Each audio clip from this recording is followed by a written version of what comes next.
several years I've been looking at miter saw lasers, but I've never found one I really wanted to own until now. This is DeWALT's new adjustable laser system. It's an accessory that fits on all three of their new miter saws. It comes with an on and off switch, and it doesn't require a battery to operate because it's powered by the saw.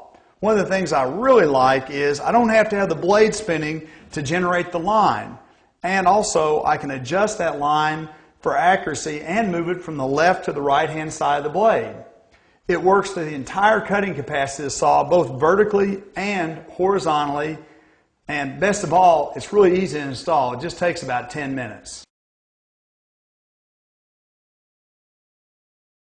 To keep from wasting any of this really nice molding, it's important to me to know where the cut's going to fall before I start the blade spinning. With DeWALT's new adjustable laser system, I can make this kind of cut with confidence.